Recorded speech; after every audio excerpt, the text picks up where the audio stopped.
DG met हमारे साथ मौजूद हैं, महर साहबजादा हमारे साथ मौजूद हैं। सर, आपका बहुत शुक्रिया। ओवरऑल सिचुएशन आप भी जानते हैं, मैं भी जानती हूँ कि इस वक्त क्लाइमेट की क्या चल रही है, क्या होने वाला है। वेदर पैटर्न इतने चेंज हो गए, कराची मुकम्मल तौर पर अगर कहा जाए डूब गया है तो डूब गया था, ड्रेनेज सही टाइम पे नहीं हुई। बिल्कुल जी, कराची के लिए आज का दिन जो है वो थोड़ा सा है। आज बारिश के काफी ज्यादा इम्कानात है दोबारा भी, लेकिन उसके बाद थोड़ी सी कम होगी।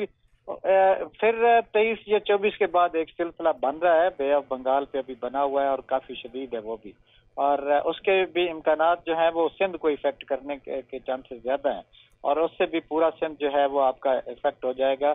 और कराची में भी दोबारा अच्छी बारिश का इम्कान है, और उसके लिए भी 3-4 दिन बाकी हैं। तो ये सिलसिला अभी मानसून का ये वो 8वां स्पेल होगा, और उसमें मैं दोबारा आपको बता दूं कि कराची फिर इफेक्ट होने के चांसेस हैं। ओके अच्छा, फिर से इसका मतलब महर साहबजादा आप कह रहे हैं कि फ्लडेड सिचुएशन कराची में फिर से हो सकती है। मतलब कराची वाले आने वाले दिनों के लिए भी तैयार रहें, इसी तरह मरने के लिए, इसी तरह डूबने के लिए। बिल्कुल तैयार है। अच्छा, अब महर साहब, इसमें हमने अभी तक जो जितनी गुफ्तगू की है, हम इसमें पॉन्डर कर रहे हैं कि जी ये बारिश तो है।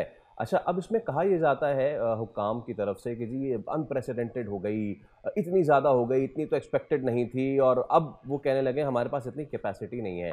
सर, ये अनप्रेसिडेंटेड है या फिर हमें एज नेशन तैयार रहना चाहिए अब कि इस तरह की जो मौसम में तग़य्युरात और शिद्दत है वो आती रहेंगी, अब साल से हर साल बढ़ती रहेंगी?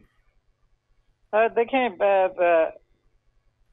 हमारा जो अर्ली वार्निंग सिस्टम है, हमारा महकमा मौसमियात का, हमने ये सीजन शुरू होने से पहले बता दिया था कि जी इस साल बारिशें होंगी, शदीद बारिशें होंगी, और उसमें एरियाज हमने मेंशन कर दिए थे।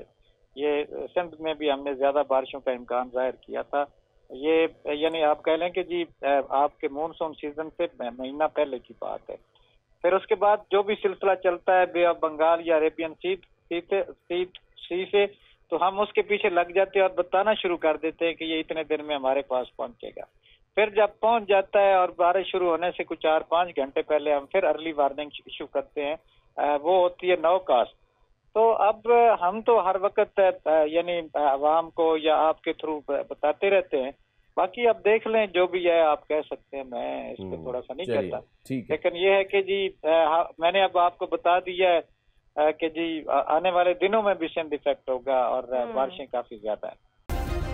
सब्सक्राइब करें और बेल दबाएं ताकि कोई खबर रह न जाए।